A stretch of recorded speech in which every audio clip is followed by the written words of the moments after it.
Jersey. This is Game Night with Josh Hennig. It's good! On 97.3 ESPN and the 97.3 ESPN free mobile app. And he scored! Now live from inside the Ocean Casino Resort Studio, here's Josh Hennig.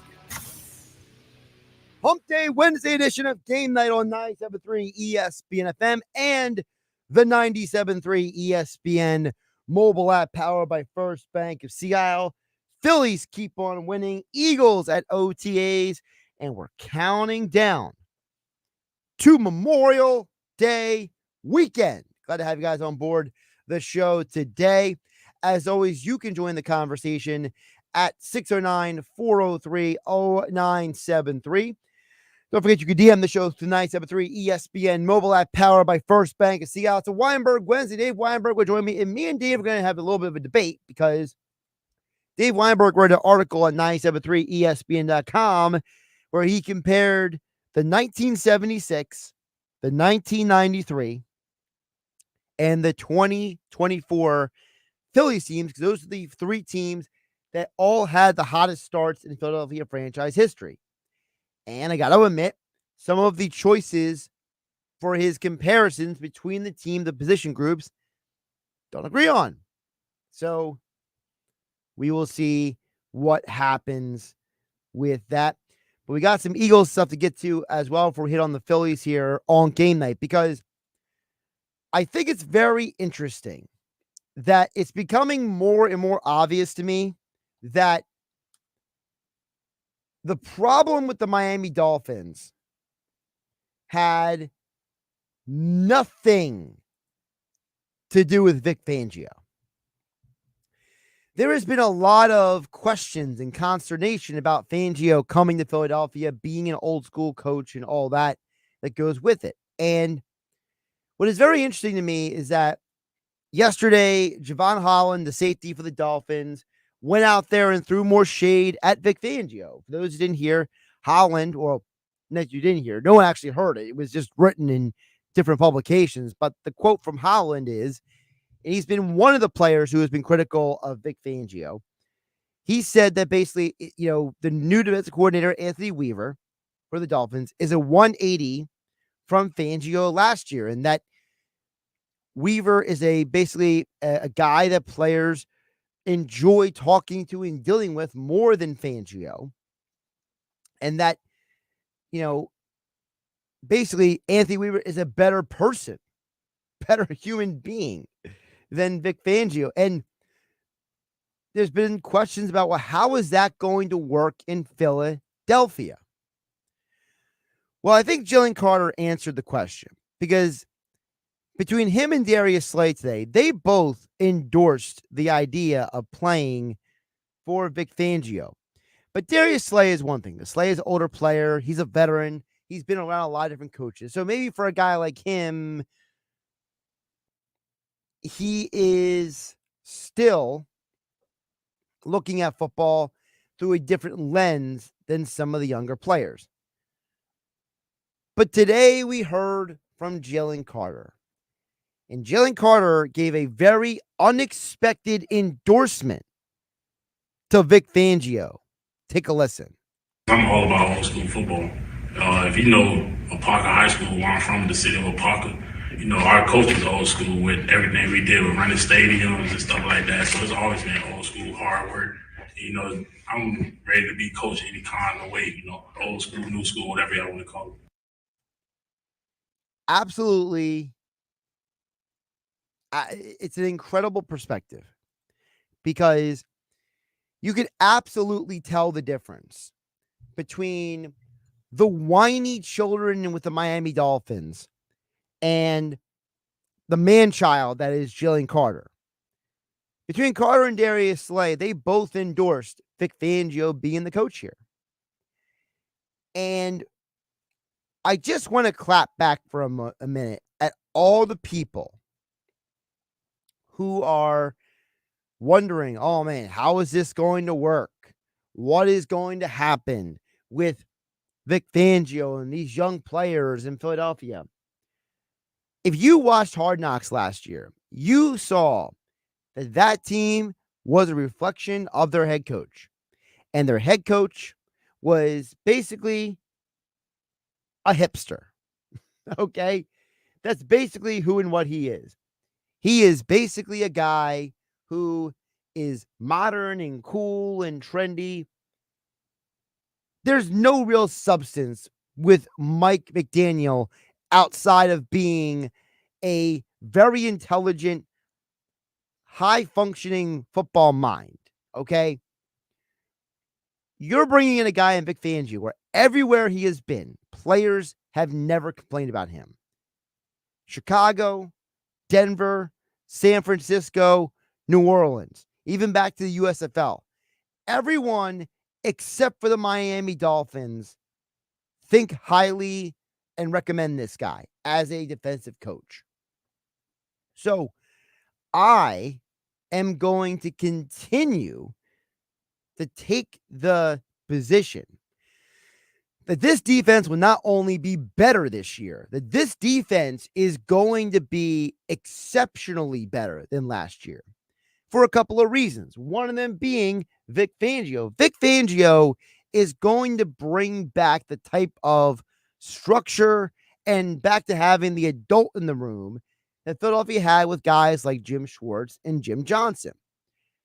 And it's not that John the Gannon was a brat or a child or anything like that, but I think Philadelphia got away from the formula. The formula in Philadelphia from 1999 all the way up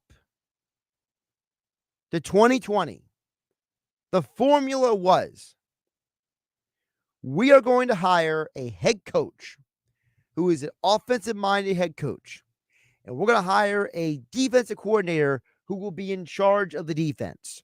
And the defensive coordinator, 9 times out of 10, has typically been someone who is a veteran coach.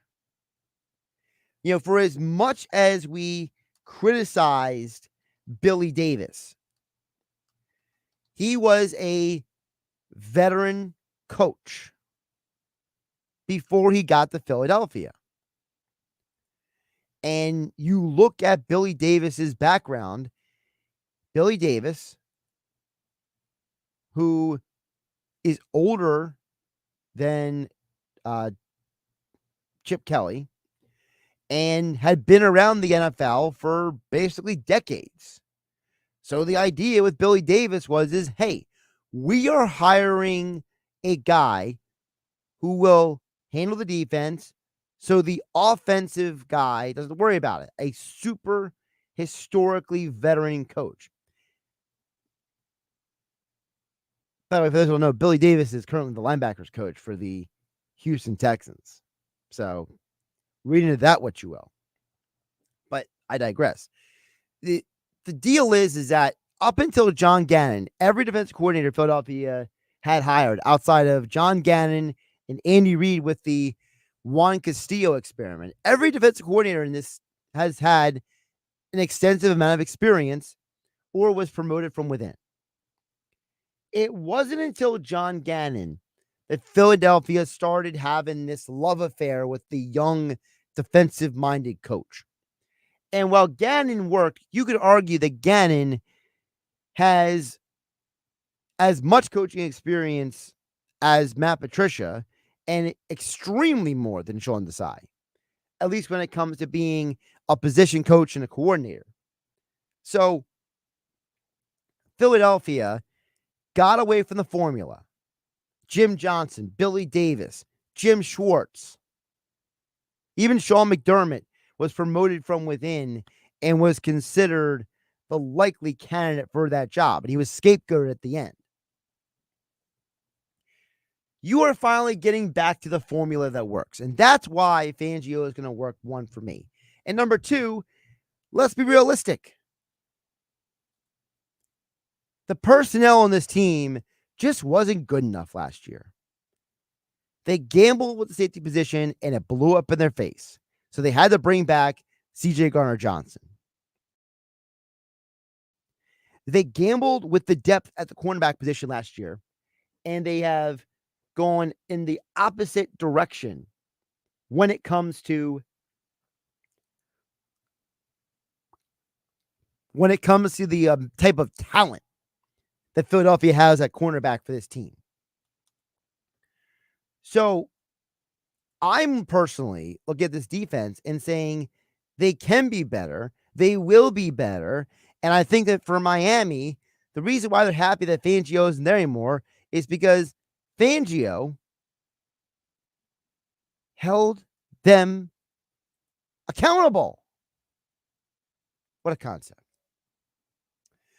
Check the text board. We hit the break at 609-403-0973. Your DMs at 973 ESPN. Mobile app powered by First Bank. See how Dan and EHT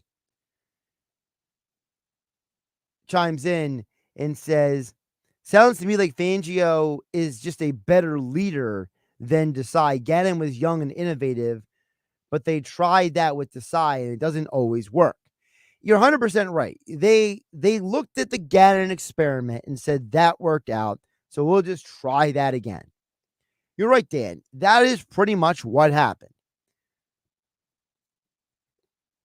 There was a lot of reporting out there that says that Desai was not a good communicator. He was not good at play calling. And so because of that, the team struggled probably more than they should have last year at times. Now, we could argue the personnel wasn't great. Safety, linebacker, both those positions regressed. It didn't get the production out of Jordan Davis in the second year of the league that you were hoping for. James Bradbury had a rough year last year. So some of those issues may be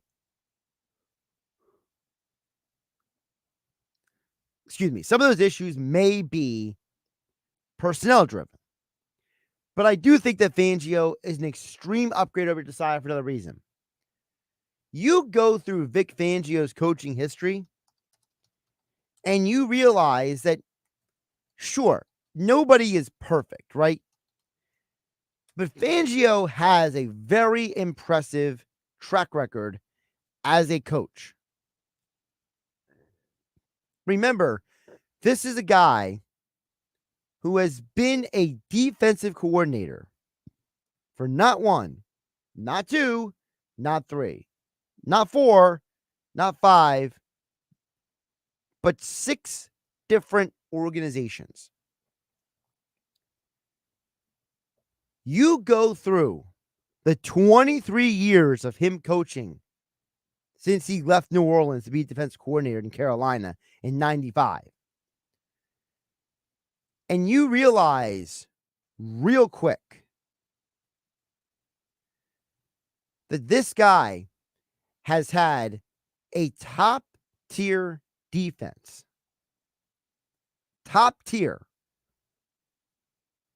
10 of those 23 years. Is it half? No. But also you could argue that some of those defenses that he coached didn't have a lot of talent. Those Houston Texan teams that were part of the expansion era, 2002 through 2005, not a lot of talent on the field. Definitely is a demerit against him. So if we take out those 4 years, we're down to 19 seasons, right? Remember, he was on the 49ers team, coaching staff, with Jim Harbaugh. That Jim Harbaugh team almost won the Super Bowl.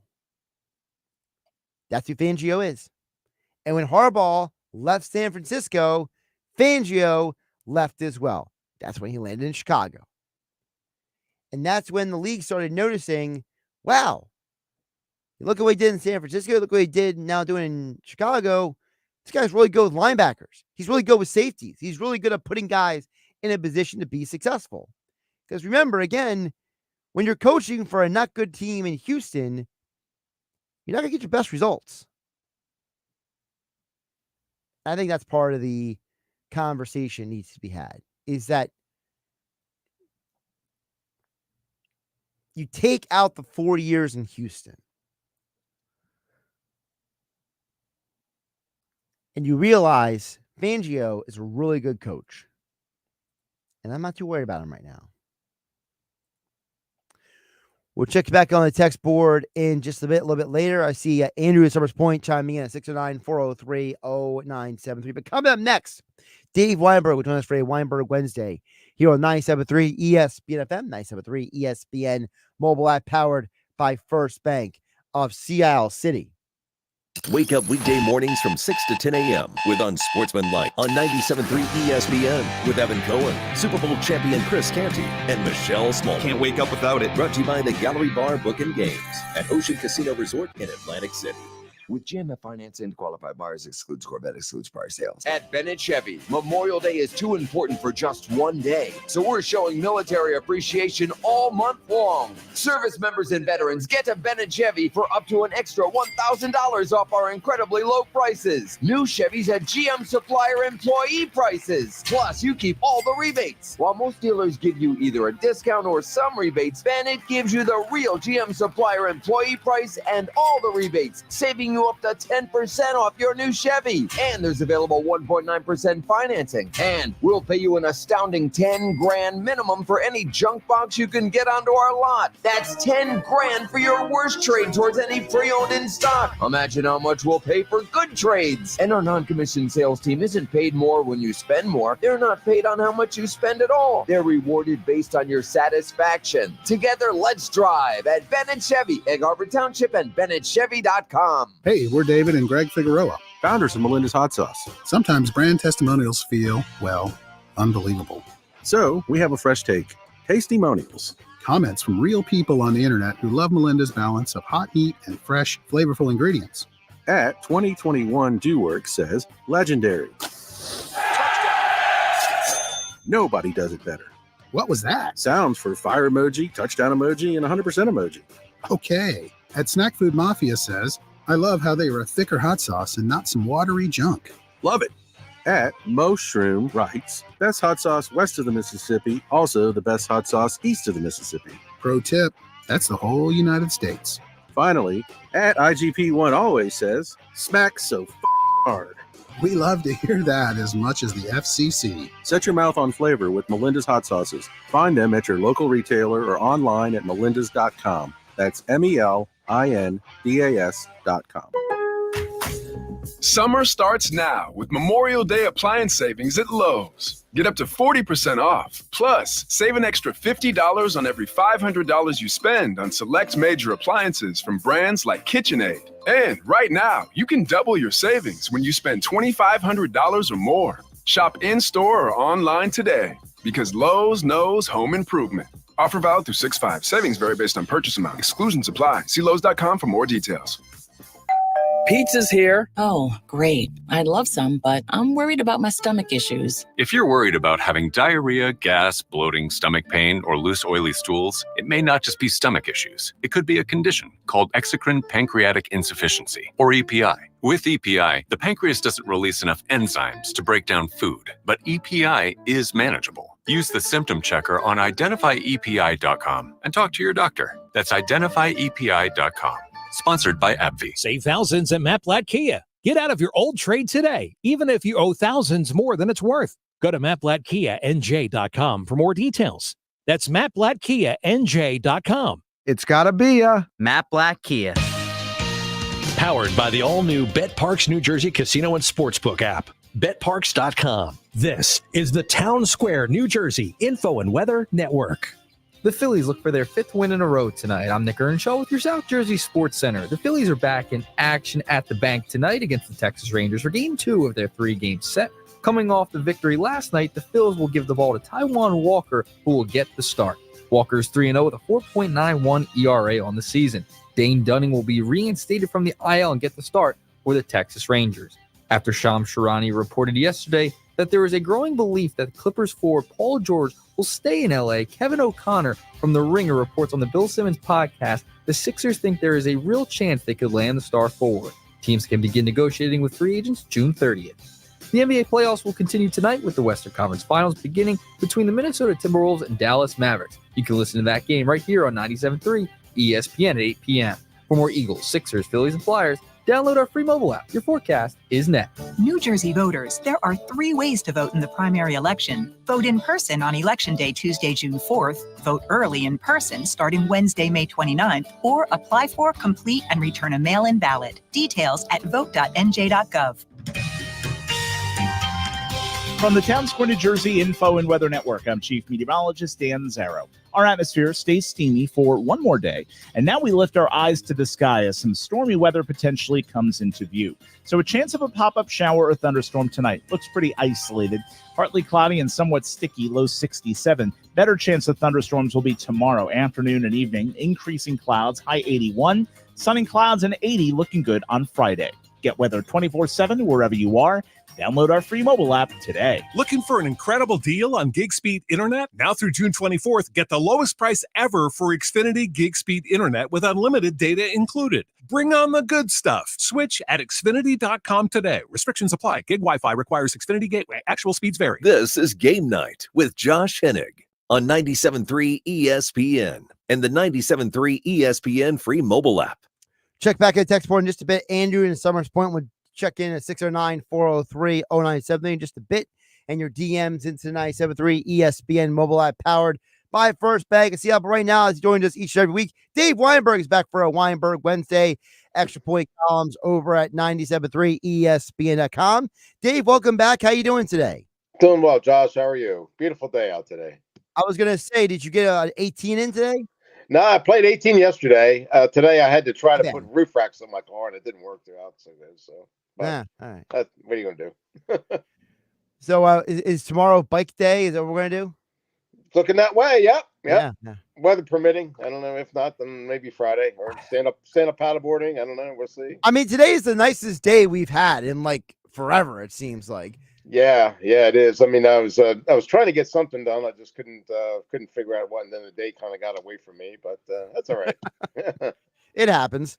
I mean, I was actually texting with a buddy of mine because it's like apparently it's supposed to rain like part of Saturday, but then Sunday's supposed to be nice. So it's like, did you risk going to the beach on Saturday and get caught, or you just go Sunday? Like, you know how it is at the shore. Sure. Yeah. Well, there's always, if it doesn't work out Saturday, you can always go Sunday. So yeah, that's kind of the theory we're going with. But we'll see how the weekend progresses. You know, he's got kids and a wife, and I don't. So I'm a little more flexible than he is. So right. I gotcha. Dave, I want to hit on the Eagles real quick before we get to the Phillies stuff, because sure. You know, you covered the Eagles for many years, and I was saying before you came on that I feel like Fangio is, you know, going back to formula, right? You know, when they hired Andy Reid, it was Jim Johnson. You know, Billy Davis was in the NFL a long time when they hired Chip Kelly, right? Jim Schwartz with Doug Peterson. And it's like the Eagles kind of lost their way because they got enamored with the young defensive coach, you know, the John Gannon, then Sean Desai model. And it's like Fangio is kind of getting back to basics. I think that's a big reason why the defense will be better, because you have an adult back in the room, Dave. Yeah, that's a good point, Josh. Yeah, you kind of need that veteran, experienced defense coordinator, I think. I mean, granted, there are plenty of bright young minds out there that certainly do a great job, but yeah, I think the Eagles they kind of dabbled in that realm a little bit, didn't work out so well.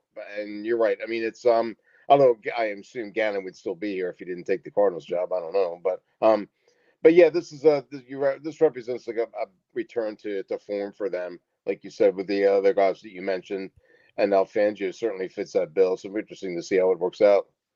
It's interesting because, you know, the Dolphins players have kind of created some consternation, we'll call it, among Eagle fans, because the Dolphins children, I mean men down there in Miami, keep complaining about Fangio, but yet like they're the only players who Fangio has ever coached who didn't like him.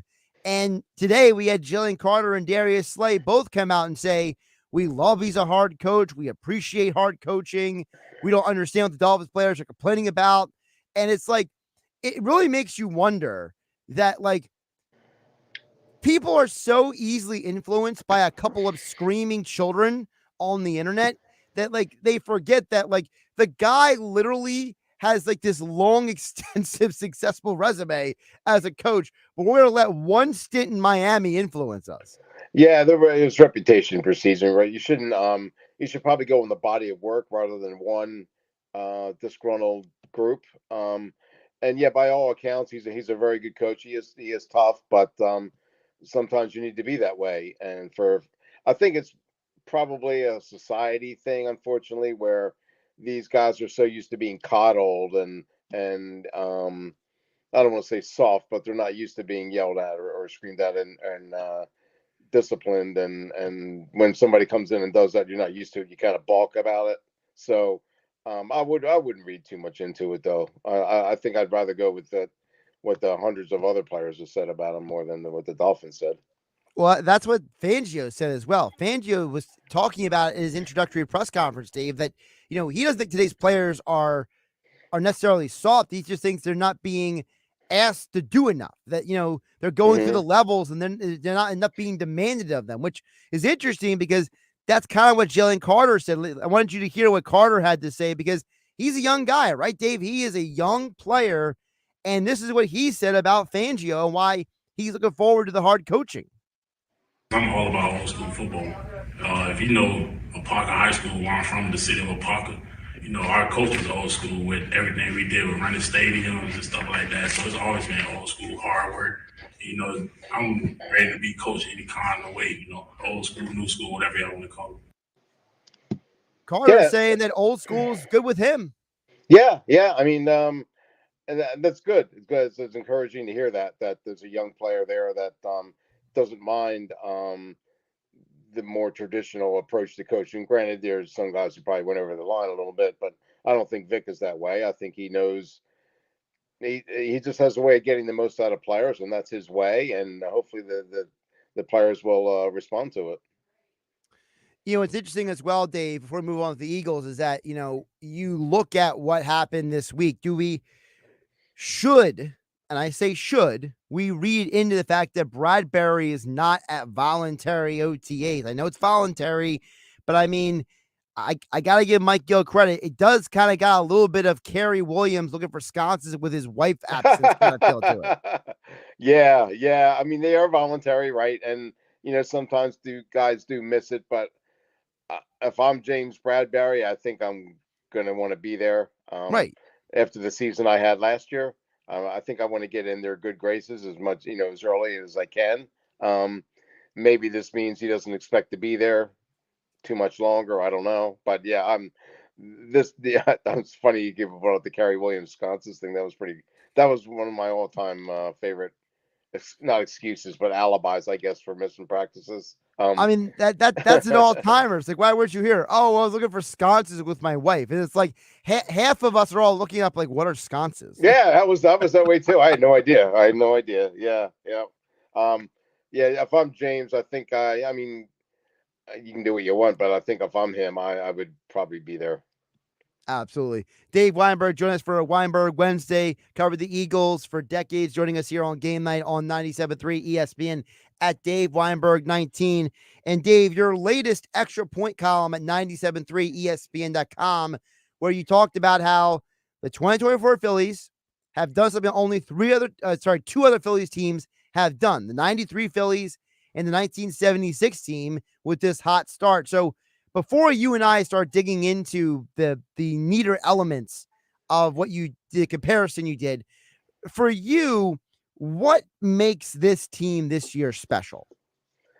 Oh man, it just seems like they really enjoy playing with each other. They're a really close-knit group. There's no egos involved. It doesn't look like. Everybody supports everybody else. They're just as excited when Cody Clemens hits a home run as they are when Bryce Harper does. I mean, it seems like it's a really cool clubhouse, a really good bonded clubhouse that just really enjoys playing the game too. It really embraces the moment. Interacts well with fans, as you saw with Bryce Harper's promposal, which I don't understand those still. But anyway, but like I don't get doing. I don't understand why can't you just go up to the girl in the cafeteria and ask if you want to go to the prom? I don't.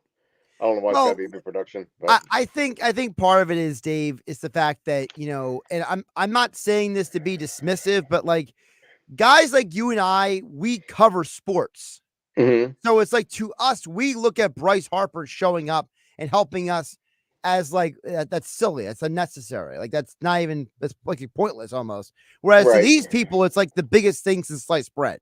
Yeah, I mean, it wasn't that kind of bothered me. It's just the whole concept of these promposal things. It seems like like the guys want to try to outdo each other and with ridiculous scenarios and Right. True. it wasn't necessarily that. It was just like the whole idea of it. It makes no sense to me. I don't get it. On a side tangent, because I wrote about this in 97.3 ESPN.com myself. My concern is, I'm concerned that Jake, who, first of all, credit to him to walk up to Bryce Harper's house, knock on the door, and right. get Harper to do this. The fact that the girl he asked to prom didn't even acknowledge him for like 30 seconds, basically. Like, there's a part of me that's sitting there be like, man, is this kid going to get friend zoned? Because this girl basically just like ignored him half the time because she was so excited to see Bryce Harper. Like typically, like if you do something special for someone that you're asking out on a date or someone you're in a relationship with, like they're gonna be excited and thank you and be all happy and everything. But she was so focused on Bryce Harper, like he almost didn't exist. I guess she's a big Phillies fan. I don't know. Maybe that was it. Oh no, it's her favorite player, apparently. So, oh, okay. Well, then there you go. That partially explains it then, I guess. But it's like, man, like, that prom is like almost a month away. Like, I mean, is the thrill of this moment going to wear off by the time we get into June? You know what I mean? Well, as long as she said yes, I guess she's kind of committed now. I don't know. Did she? Well, yeah, she's on camera. She said yes. Yeah. Oh, okay, good. All right. Well, then she's. I'm just saying, Jake. She can't back out now. Jake might not get a kiss at the end of the night. I'm just putting it that way. You know what I mean? Gotcha. All right. you might get a hug and a peck on the cheek, instead of like a regular kiss and thank you, Right. I gotcha. All right. So you wrote this article comparing the teams, right? And yep. So I want to admit up front, I do agree with some of these. All right. I didn't disagree with all of these. Okay. Like for example, I love the fact you picked Dalton as the best catcher over the other two, because I think people forget that when Darren Dalton was at his peak, he was one of the best in baseball. And no offense to Bob Boone, but Boone was a little more offense than defense. And Real Muto, he's been up and down in his career offensively. Whereas Dalton, whenever he was healthy, he was a stud. So I'm glad you picked him. Thank you. Yeah, I just thought, and it was more his leadership more than anything. I mean, he was the glue that kind of kept that 93 team together.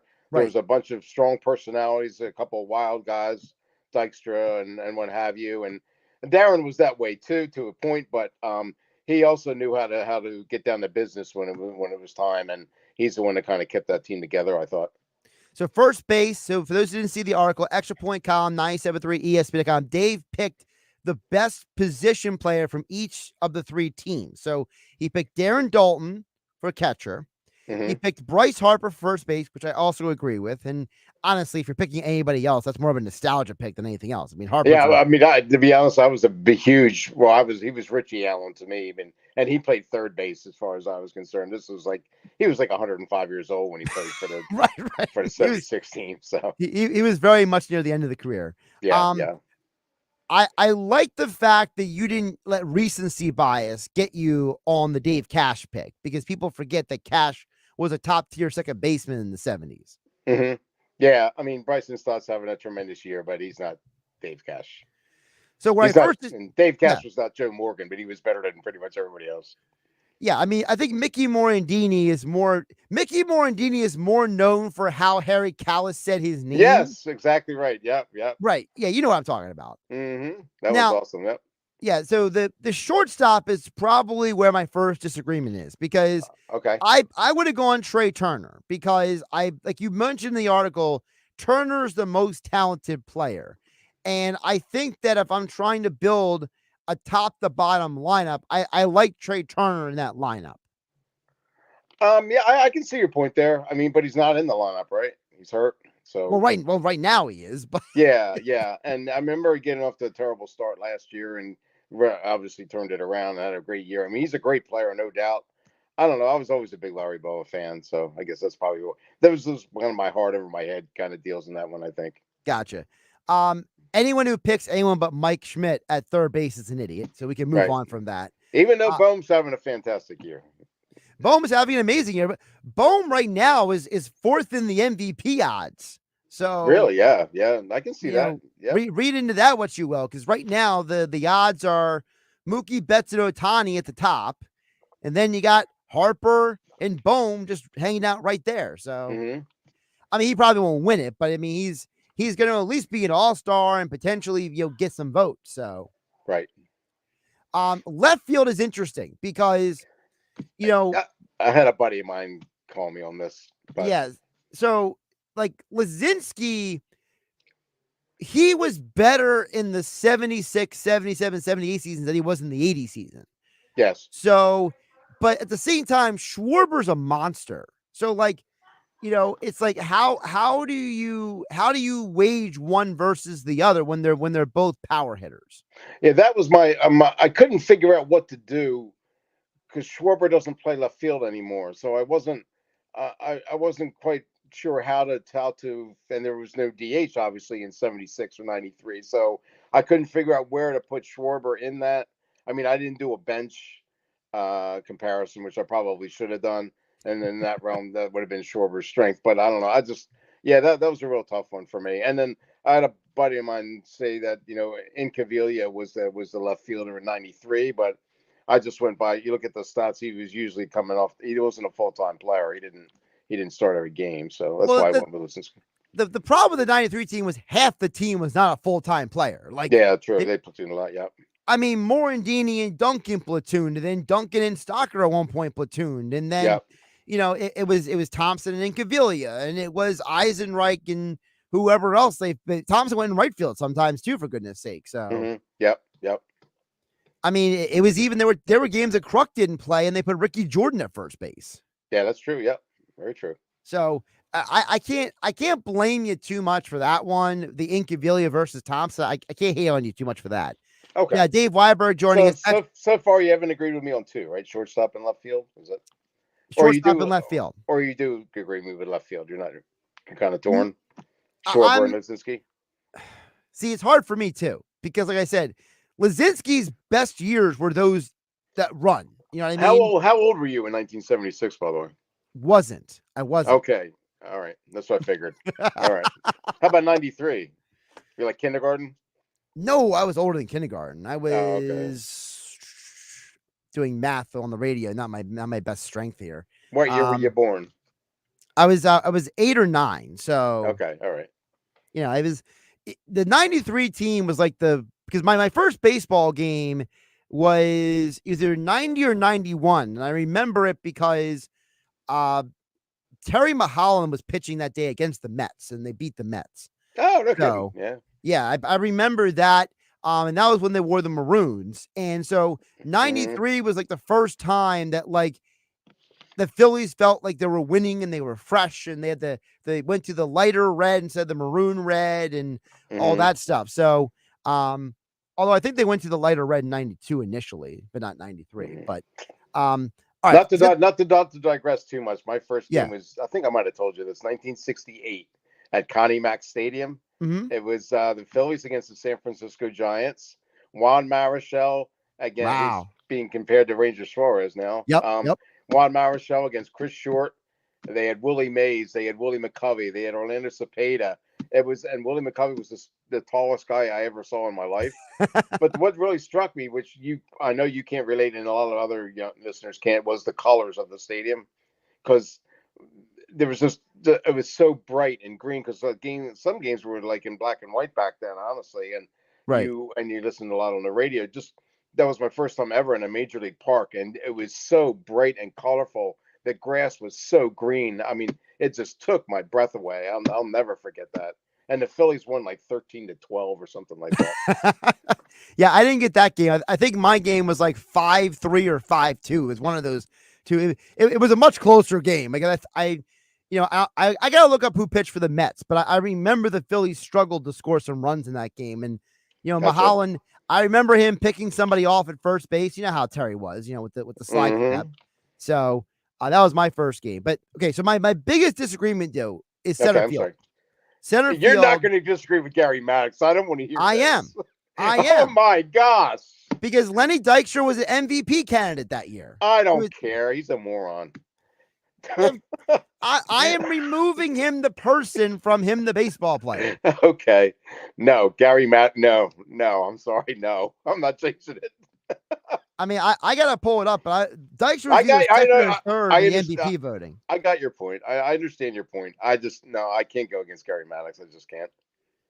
I mean, me, Dykstra finished second in the MVP voting that year. Mm-hmm. He led Major League Baseball in hits, runs, at bats, and walks. Okay, I'm not changing it. Fine. You can. We have to agree to disagree, okay? All right. As long as you're not putting Rojas at the top, I'm okay. No. All right. Well, it's almost like putting Rojas on with those three is almost like an insult to the other guys because it's no offense to Yohan, but he's like 22 years old. You know what I mean? I gotcha. It's probably my age kind of influencing me a little bit there with Gary Maddox. Well, you put the whole saying, that the 2/3 of the earth was covered by water, the other third by Gary Maddox. That was the saying. Yep. Yeah, my pop-up used to say that to me. So oh, great. Thanks. Well, I mean, if my pop-up was still with us, he'd be much older than you. Okay. Okay. I gotcha. I mean, if I remember, my pop-up, I think, was born in 1931. Okay, my dad was born in 1930. So yeah, so I mean that's the age we're talking about here. Okay. Okay, gotcha. All right. You're not there, Dave. No, not yet. I do agree with you on right field. I think Jim Eisenreich is completely underrated. People don't realize how good of a player he was. Yeah, and a person too. I mean, he was another example of a guy who led by example a lot of times too, like a very strong presence with the team, in addition to be a fantastic player. So yeah, you're right. He doesn't get enough, not respect, but enough attention for what he accomplished. And the thing for me is I initially begrudged him, Dave, because a bunch of my aunts had a crush on him. So like they used to talk about him all the time. I'm like, I'm tired of hearing about Jimmy Eisenreich. I'm tired of hearing about it, My wife had a huge crush on Tommy Hutton when she was a kid. That is so random. Yeah. First base, blonde hair, mustache, really Joe Cool kind of guy. And yeah. Not a good ball player, but all right. He was all right. He was a better announcer than he was a ball player. Yeah, he was okay as a player. Good announcer. I'll give him good announcer. Yeah. But he was good. He was good looking, which is all that matters to my wife at the time, I guess. My girlfriend at the time. Well, so are a lot of people. Doesn't mean they're talented. So true. Yep. Okay, so the starting pitching staff to me is a fascinating argument because you went with the 76 team mostly just because of Carlton. Correct. But my question is this to you. You take Carlton out of the mix. Couldn't you argue that this year's group is better than the rest of that group? Potentially, yeah. So far, yes. Granted, it's May. There's a long way to go. But yeah, with Suarez being the Cy Young conversation, and he's your number 3 guy, then certainly this staff has the potential to be the best of the 3. But I mean, Carlton was just like so amazing. I mean, just 20-game winner every year. I mean, the one that was 72, I guess it was, when the Phillies were absolutely horrendous. Yeah, he won 27 games. It was just it was amazing. And he was just, you put him on the mound, he's almost like Bob Gibson. You knew you were going to win. It was the other guys that you weren't so sure about, but he was just so dominant. That's why. So for the fun of the conversation, instead of picking a staff, I want you and I to pick the 5. Okay. So Carlton's the number 1. We both agree on that, right? Yes. Okay, so how about Wheeler be the number 2? Over who? Just like the number 2 pitcher on the staff. Yeah, okay. Yeah, I'll go with that. Sure. So Rangers having a great year, so we'll make him number 3. Okay. Then you got to go Kurt Schilling because of what he did in the postseason. Mm-hmm. The fifth one I'm struggling a little bit with because I feel like you could go either Christensen or Jackson. How do you feel about those two? I was a big Larry Christensen guy back then. I thought he was going to be a stud. Didn't turn out that way, but Jackson was good, but I don't know. I just didn't have that it factor. I mean, I think I would probably go with Larry on that one. Okay, so you and I built a starting staff. So our starting staff built together is of all three of those teams is Carlton, Wheeler, Suarez, Schilling, Christensen. I feel like we're winning the World Series with that group. Oh yeah, absolutely, no question. We're sweeping them. So unless it's the Big Red Machine of 1976, and you're getting your ass kicked. That's right. Yeah, that you're losing that battle. Yeah. Finally, with the bullpen, Dave, you took the 93 pen mostly because of Mitch Williams. I think that's a little hard to do only for this reason. We haven't seen the rest of this year play out yet, and I don't see. Here's my biggest problem. I don't know if Alvarado, Hoffman, and Strom are going to maintain this or not. If they maintain it, they're better than the 93 group. But if they don't maintain it, it's weird because like in 76, they don't have a bullpen like they do today. You know, like I don't even know what Ron Reed is in today's game. Yeah, he's not the closer probably. I mean, you probably had like 18 saves or something like that. He wasn't. But yeah, you had Gene Garber, who was really good. And Tug, of course, was Tug. I don't think he wasn't quite Tug McGraw yet then, right back then. But I just gave it to Mitch because he managed to surf. Right. I mean, he had 45 saves or something like that year. Yeah, he did. I mean, if you want to tell me that you want Mitch in your bullpen, I'm fine with that. But I also want Alvarado on my bullpen because I like the idea of Alvarado in the 7th, someone else in the 8th, then Mitch coming in the 9th. Okay. All right. I'll go with that. You're going to build the bullpen the same way. Okay. I got you. Yeah. Right. So maybe like, Ron Reed is the 8th inning guy. Okay. All right.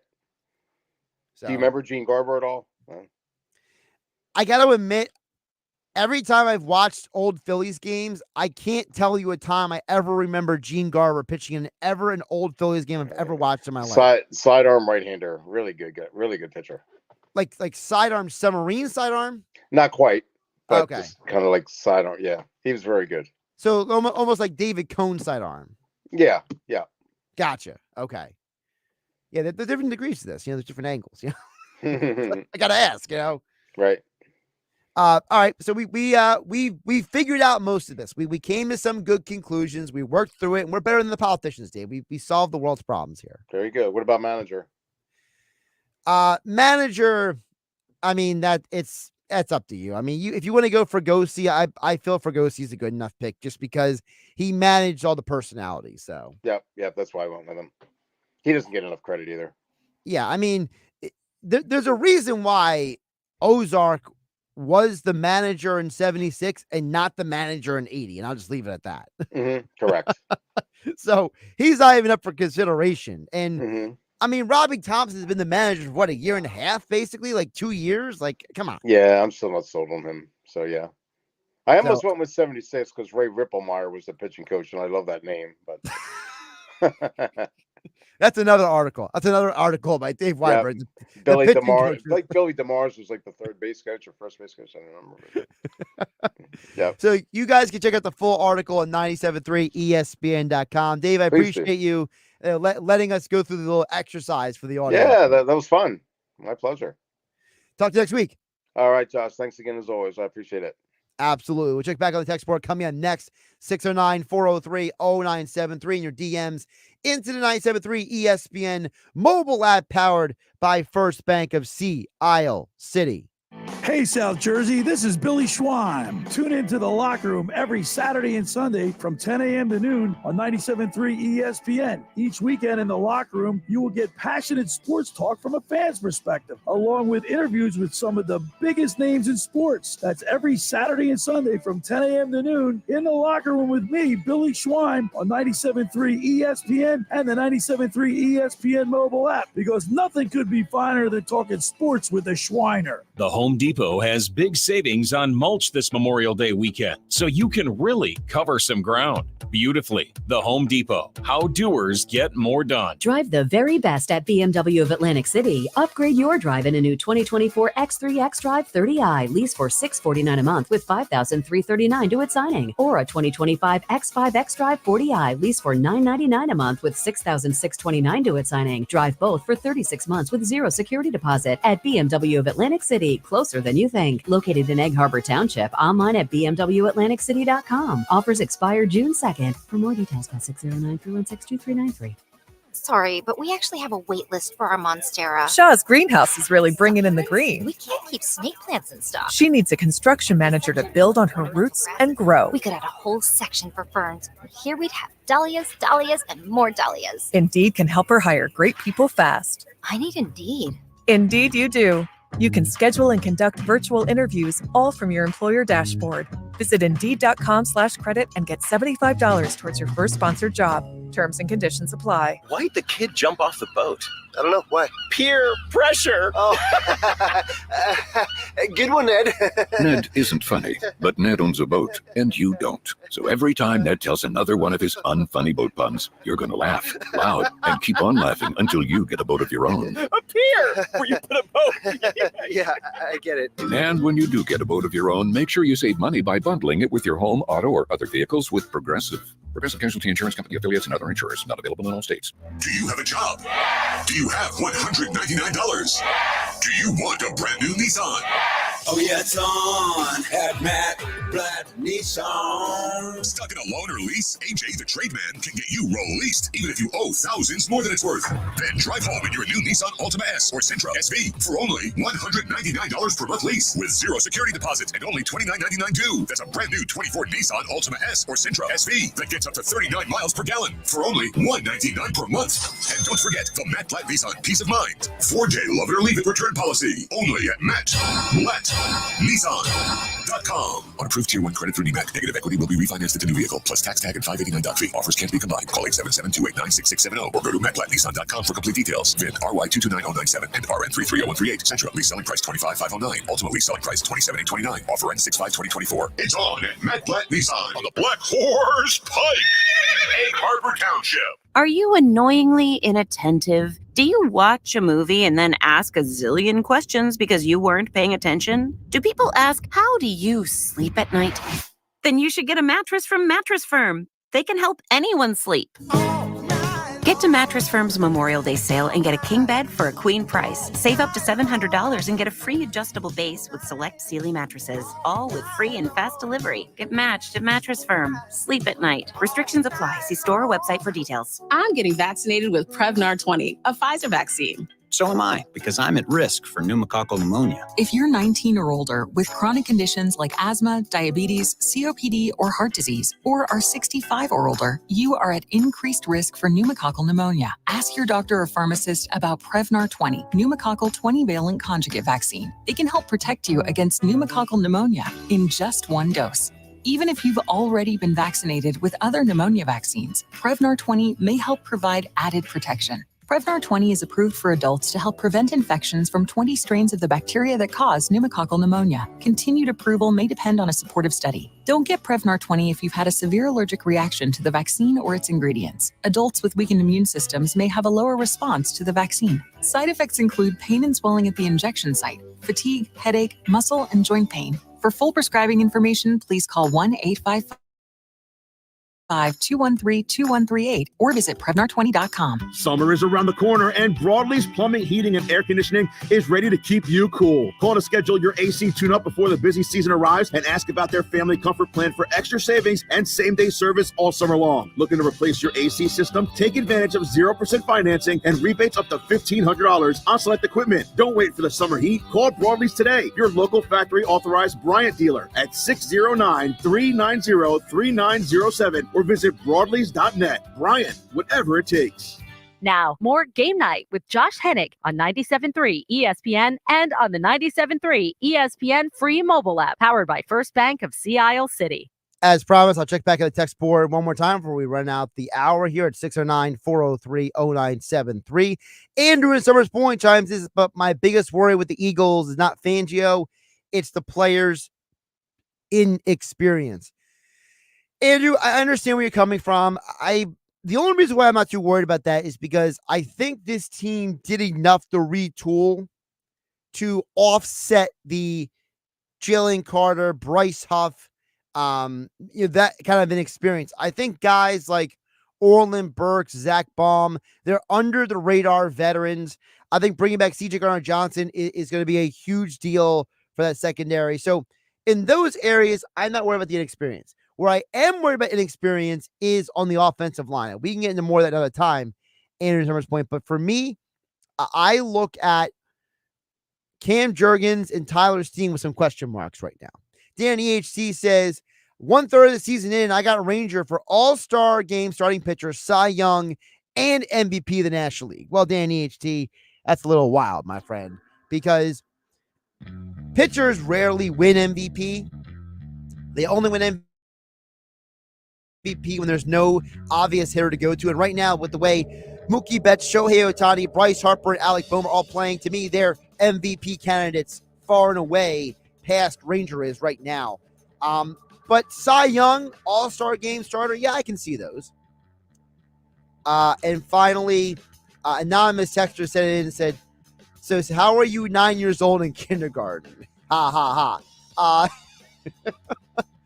Listen, I'll tell you right now, because I was the oldest kid in almost every grade I was ever in, I lose track of what grade I was in age-wise as much as I remember what grade I was in year-wise. So, no, I was not 9 years old in kindergarten. I believe I was 4 years old in kindergarten, but that's story for another time. Have a great night, everybody.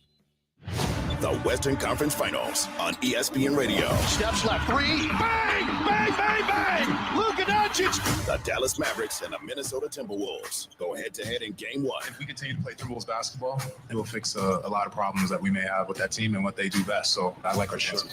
Game 1 of the Mavericks and Timberwolves. Coverage begins tonight at 8 Eastern with tip-off at 8:30 Eastern. Listen to the Western Conference Finals exclusively on 97.3 ESPN.